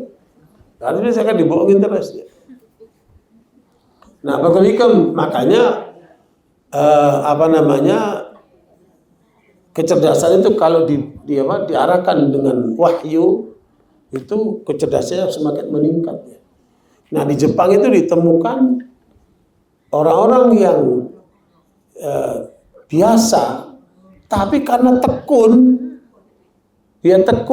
dan dia ulet ya, tekun dan ulet itu mengalahkan yang pintar-pintar. Gitu. Banyak orang pintar tapi malas. Nah, ini nggak akan jadi apa-apa dia. Ya, makanya apalagi kalau cerdas, pintar, tapi tekun, wah luar biasa. Gitu. Nah, Bapak Ibu sekalian, kembali kepada pengaruh iblis tadi itu, dia menggoda dari 4 sudut. Kenapa nggak nyebut atas? Imma yanzaghannaka minasyaitani nazghun fasta'id billah. Surat Al-Fussilat, surat Fussilat ayat 36. Makanya tidak ada jalan menghadapi gerakan setan ini, Bu, kecuali harus berlindung kepada Allah. Fussilat ayat 36.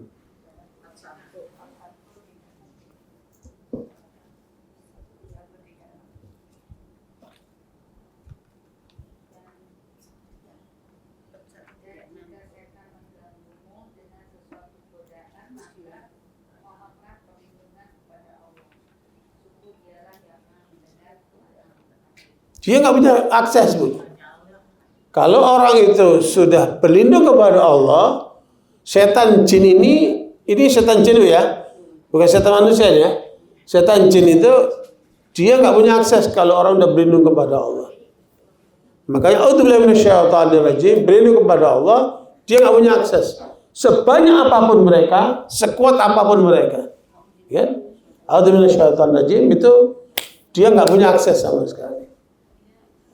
Inna ibadi laisa laka 'alaihim sultan. Hamba-hambaku kamu enggak punya akses, enggak punya kekuatan. Ya. Makanya kalau orang itu dengar azan kemudian ke masjid, itu setan itu kata Nabi lari sampai terkentut-kentut dia. Kan? Berit-berit. Nah, meninggalkan manusia setelah baca berapa lama? Kadang balik lagi dia, balik lagi. Ya, berhenti nyebut juga balik lagi dia. Jadi itu, Bu, ya. Makanya kita harus tahu itu penangkalnya kan. Ibu kalau tahu ini ada racun, tahu penangkalnya, ibu akan pegang itu penangkalnya kan. Nah, selalu begitu. Gitu. Dia 24 jam loh. Kalau kita masih ada capeknya, masih ada tidurnya, dia nggak tidur dia. Dia makanya Nabi menyebutkan iblis itu punya singgasannya di suatu perairan di lautan mana nggak tahu. Orang nyebutnya 3 bermuda segala macam, tapi nggak ada kepastian itu di mana. Dan kata Nabi, setiap jin yang ada di dalam orang ini, dia melaporkan ke iblis itu. Ya, jenderalnya si iblis ini. Nah, ketika salah seorang dari jin itu menyampaikan, aku berhasil menjerumuskan korban yang aku kerjain itu berjudi atau berzina, kecil. Ketika laporannya sampai kepada menceraikan suami istri, itu dipuji oleh iblis. Nah, itu baru hebat. Berarti misi besar Bu? Iblis itu menceraikan suami istri. Maka di sini kita harus tahu cara untuk menutupnya pintu. Jangan emosional. Dikit-dikit ceraikan saya. Lah, nantang-nantang. Ya kan? Akhirnya putusan beneran baru nangis ya. Makanya jangan terpancing, Ibu. Semua itu seringkali sifatnya pertama emosi itu, marah, emosi. Harus dapat terkendali, ya. Kalau kita sadar misi setan menceraikan suami istri, maka perlunya menyadari untuk ditutup pintu itu. Nah, barakallahu itu poinnya kedua. Apa tadi? Jadi pertama adalah godaan hawa nafsu, yang kedua godaan setan. Kadang-kadang Ibu, setan itu dia sudah menyerah kalau udah masuk Ramadan. Tahu Allah membuka pintu surga, menutup pintu neraka, setan dibelenggu. Ya. Tapi ada orang yang masih terpengaruh oleh setannya meskipun setan nggak goda.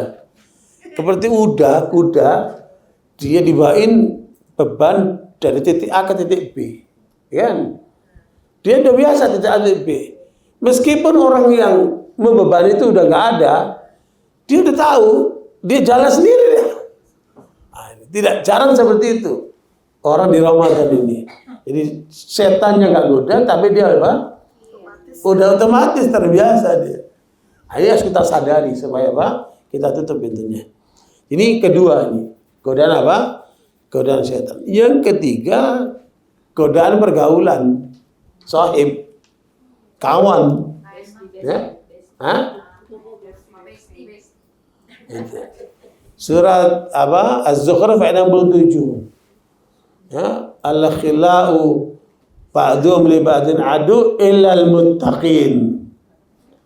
Ini bahayanya persahabatan, perkawanan, ya, ketika tidak dibangun di atas ketakwaan. Az-Zukhruf ayat 67.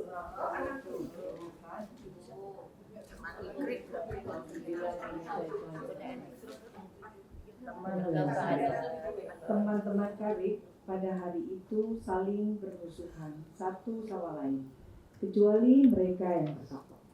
Ibu, jadi nanti di akhirat kawan-kawan yang dulunya di dunia itu mengajak yang buruk itu saling menghujat. Ya, sementara orang bertakwa saling membela. Dulu kita pengajian bareng, guru begini itu begitu. Dulu ke Kashmir bareng, ya Bu ya.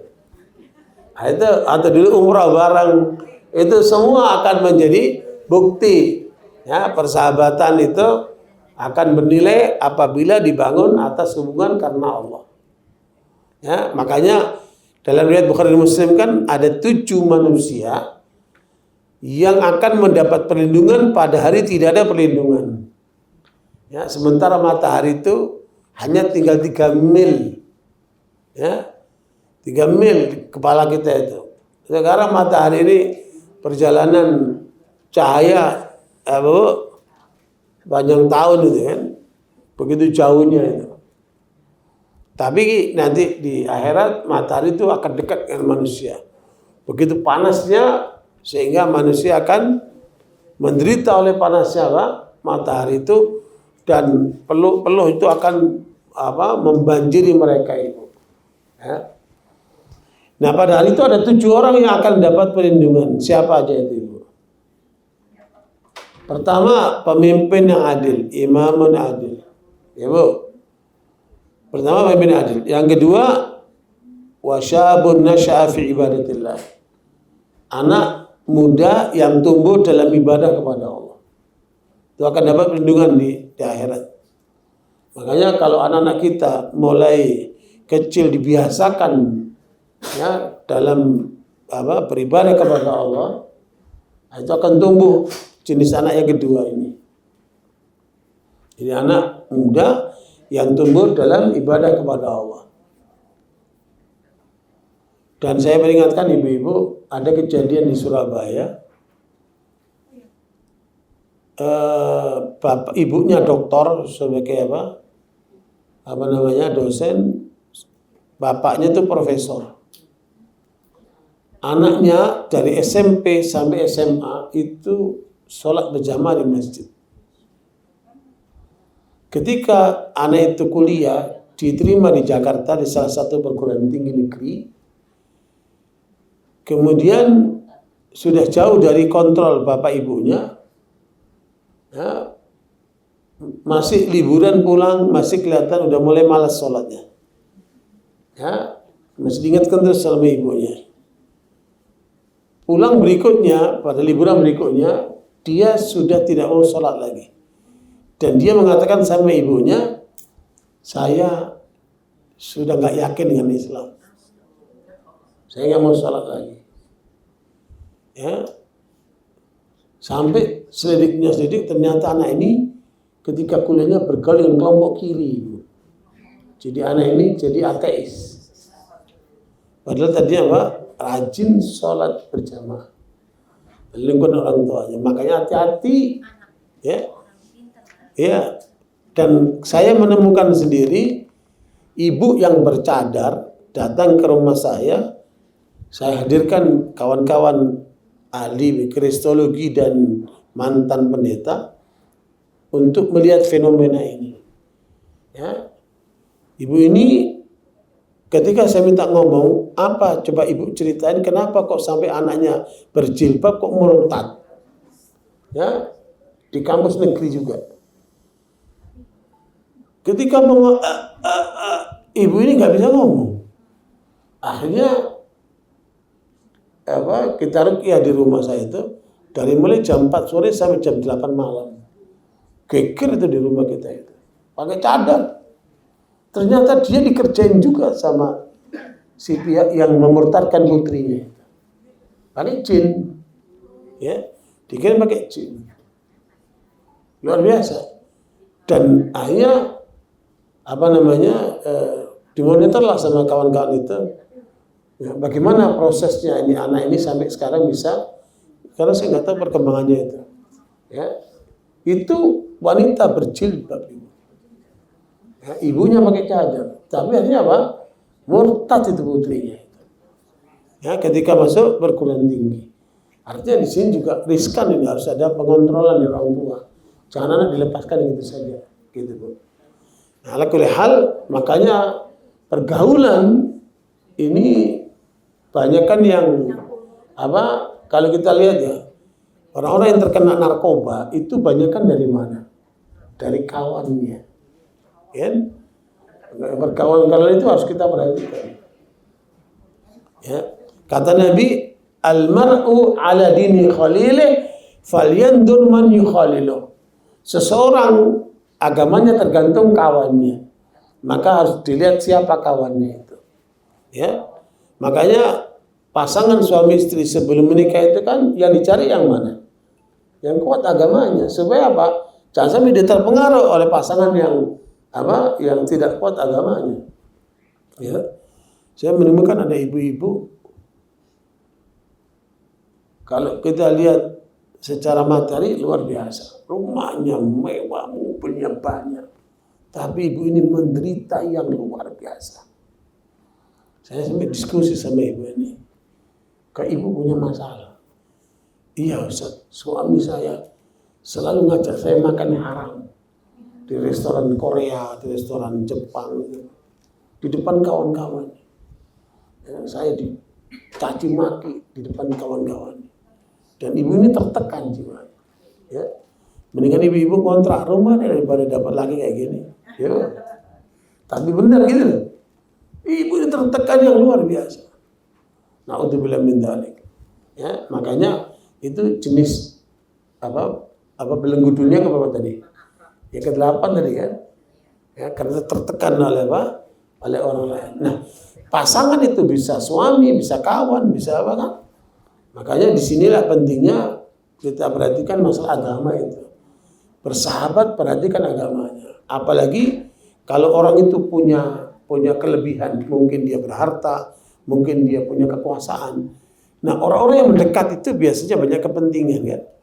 Kalau kepentingannya bukan karena Allah, itu udah mulai harus menjaga jarak itu. Karena bisa menjerumuskan, ya.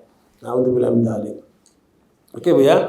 Jadi poin yang ketiga itu adalah faktor bersahabat. Nah, Ramadan ini adalah kesempatan untuk kita bisa menyeleksi siapa kawan kita itu, ya, agar kita kemudian nanti di akhirat bisa selamat. Jadi poin yang pertama, imam yang adil. Yang kedua, anak muda yang tumbuh dalam beribadah kepada Allah. Kemudian yang ketiga, orang yang hatinya terikat dengan masjid. Ya, orang yang hatinya terikat dengan masjid. Ya, ibu-ibu yang suka ngirim makanan ke masjid, berikan bantuan kepada masjid, ya, atau anak-anak kita yang suka ke masjid, itu adalah jenis yang ketiga ini. Orang yang hatinya terpaut dengan masjid. Ya, apalagi membangun masjid sendiri atas nama dia sendiri. Ya, seperti di Jeddah itu kan ada masjid terapung, itu dibuat oleh ibu-ibu. Itu setiap jamaah umrah Indonesia itu biasanya dibawa oleh travel itu ke masjid terapung itu ternyata yang bangun itu ibu-ibu itu. Ya. Saya juga menemukan di Kendari ada masjid yang paling mewah di sana, itu dibangun oleh ibu-ibu, seorang pengusaha. Di Jogja, kan? Iya, iya di Jogja juga itu Masjid Nabawi ya, namanya. Itu ibu-ibu pedagang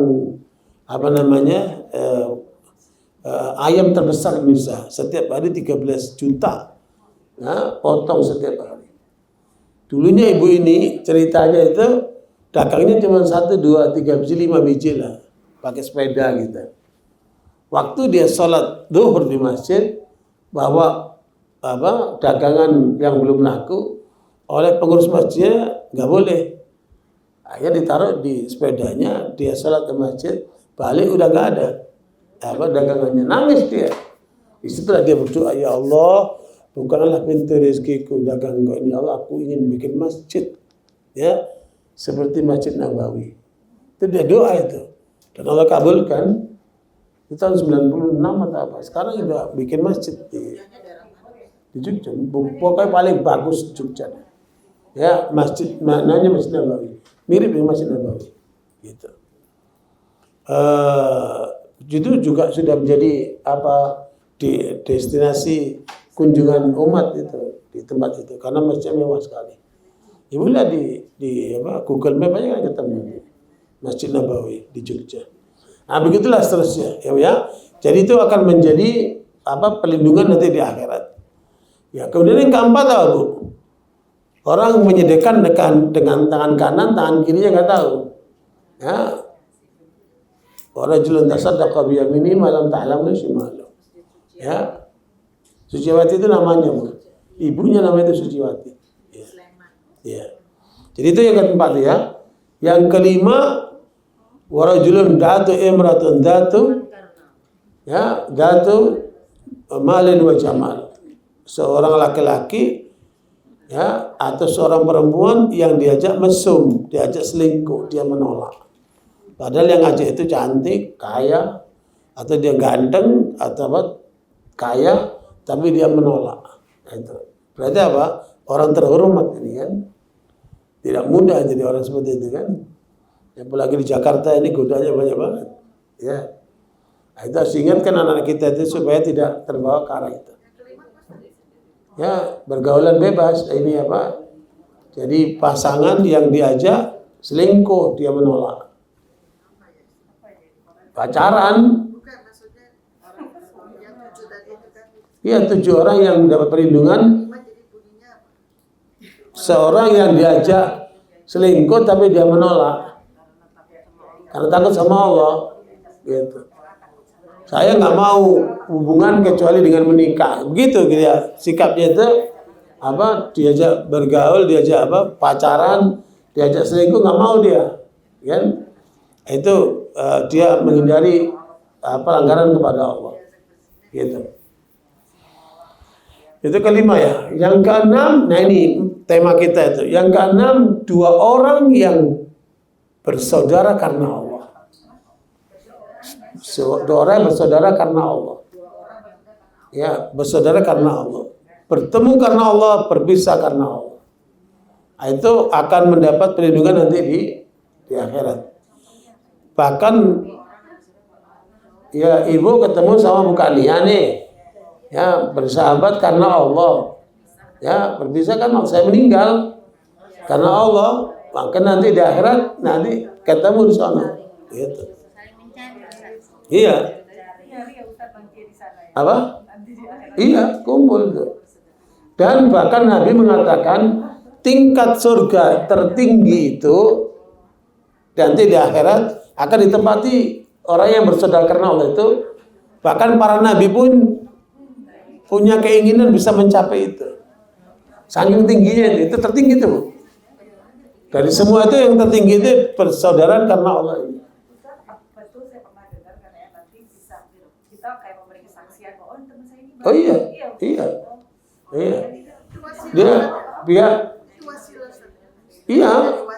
Iya, itu makanya kecuali bertakwa itu ayat 67 surat apa tadi Az-Zukhruf, kan hanya orang bertakwa yang akan ketemu nanti di sana. Nah, kalau di bertakwa itu hanya kumpulan saja kita pengajian bareng, tapi kalau di luar itu ada persaudaraan, saling berziarah, saling mendoakan, saling berkumpul, saling bersama gitu, itu akan mendapat posisi yang paling tinggi itu. Iya. Ya, saling apa? Saling bersaudara karena Allah. Sama guru boleh Bisa. Sesama muslim kan? Ini sesama muslim. Ya, sama muslim. Artinya nggak ada kepentingan duniawi sih. Bisa masuk surga terus dicari mana jamaah ini begitu. Bisa, semua bisa. Ya, yang penting bersaudara karena Allah. Itu luar biasa. Ya, dan ibu kalau bertanya sama dirinya sendiri, siapa sebenarnya kawanku, saudaraku yang karena Allah itu? Ibu tanya sama dirinya sendiri. Ibu akan ketemukan jawabannya sedikit. Karena kebanyakan itu kenapa? Karena kepentingan. Coba ibu cek, orang yang nelpon ibu hanya menanyakan bagaimana keadaanmu, ya, apa yang kau butuhkan, apa mungkin aku bantu. Coba ibu cek di HP ibu itu. Yang nanya ibu telepon bukan karena kepentingan, cuman karena nanya gimana keadaan ibu. Udah, assalamualaikum. Dia hanya perhatikan hanya sebagai persaudaraan, bukan karena kepentingan. Kira-kira banyak atau dikit? Sedikit. Banyak kan orang telepon kenapa? Karena penting nanya telepon lain kan, nanya gini ya, atau nanya barang atau nanya apa bu ya? Ya, itu makanya disitulah akan nampak sedikit orang yang masuk kategori ini, bersaudara karena Allah. Ya. Dan biasanya orang seperti ini bu membantu tanpa diminta. Ya. Dan kalaupun kemudian dia diminta pun tidak keberatan ya. Orang seperti itu. Karena apa? Bangunannya itu karena Allah. Ya. Dan orang kalau karena Allah itu berarti apa bu? Ikhlasnya luar biasa itu. Ya. Barakallahu. Itu apa bu? Yang berapa? Yang keenam. Yang ketujuh, wa rajulun dzakarallaha khalian fa fadha aina. Orang yang menyendiri dengan Allah kemudian meneteskan air mata. Nah, ini juga harus kita latih diri kita itu. Jadi nangisnya bukan karena ada orang, justru karena nggak ada orang, dia menyendiri sama Allah, nangis dia. Dia baca Quran, dia nangis. Dia doa, dia nangis. Ya bu, dia bermunajat, dia nangis. Sementara banyak ibu-ibu nangis kalau lihat sinetron.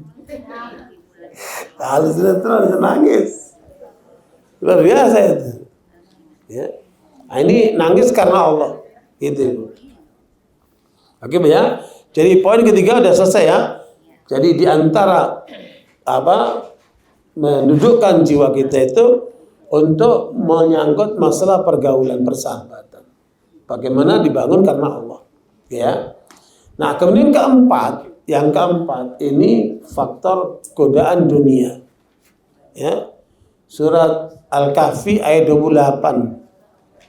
Wasbir nafsaka ma'al ladzina yad'una rabbahum bil ghadati wal 'ashyi yuriduna wajha wa la ta'du 'ainaka 'anhum turidu zinatal hayatid dunya wa la tuti' man aghfalna qalbahu 'an dzikrina wattaba' hawahu wa kana amruhu furuta. Surat Al-Kahfi 28.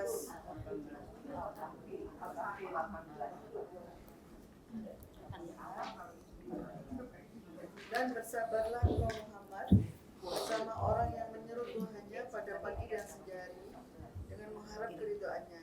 Dan janganlah kedua matamu berpaling dari mereka karena mengharapkan perhiasan kehidupan dunia. Nah itu, jangan sampai berpaling dari komunitasmu itu karena apa? Ngejar dunia. Terus? Ayat 18-28. Janganlah engkau mengikuti orang yang hatinya telah kami lalaikan dari menurut kami, serta menuruti keinginannya dan keadaannya sudah melewati batas. Ya. Jadi yang ada di dalam diri orang itu apa? Hubbud dunia. Kalau hubbud dunia biasanya apa? Takut mati. Itulah namanya wahan itu. Jadi umat Islam nanti di akhir zaman, kata Nabi, diperebutkan oleh musuh-musuh Islam seperti orang memperebutkan hidangan makanan di atas meja. Ketika itu Rasulullah ditanya, apakah jumlah orang Islam sedikit, wahai Rasulullah?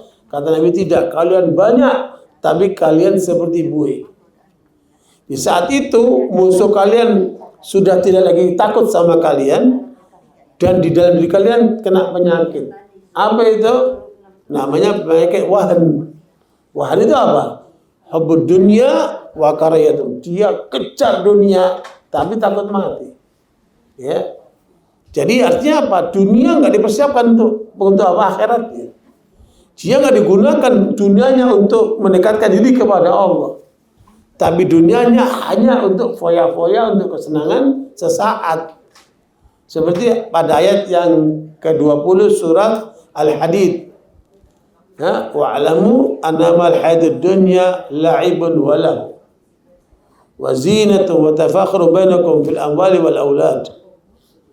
Surat apa? Al-Hadid ayat 20.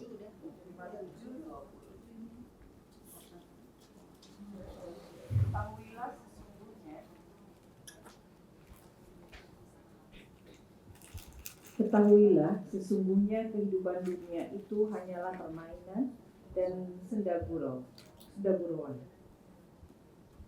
perhiasan dan saling berbangga di antara kamu, serta berlomba dalam kekayaan dan anak keturunan.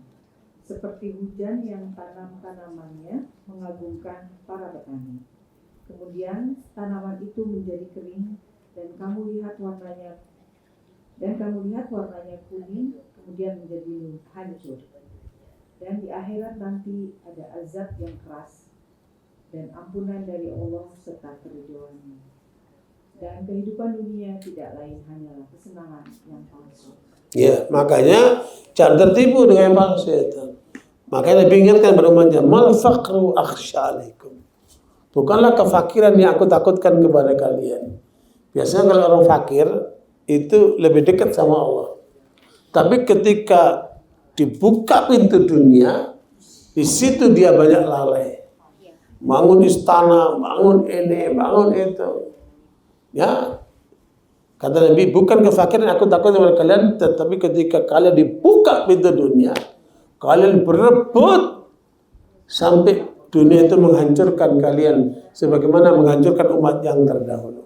Ya. Dan ini fitnah itu. Fitnah dunia ini. Makanya para sahabat awalnya dulu mereka miskin, nggak punya apa-apa. Ya, ketika dibukakan kekayaan, justru mereka menangis. Gitu. Ya, ini ujian ini, jangan sampai kita tertipu. Anas bin Malik itu ibu, pembantu Nabi. Loh. Pembantu itu apa sih kekayaannya bu? Paling pas-pasan. Oleh Nabi didoakan 4. Anas itu. Pembantu Nabi ini. Ya Allah, perbanyak dia hartanya, perbanyak anaknya, panjangkan umurnya, dan ampunkan dosa-dosanya. Anas itu 100 lebih umurnya, anaknya 100 lebih. Ya nggak tahu itu berapa itu. Nggak mungkin 1 lah itu, 1 bonyok. Ya.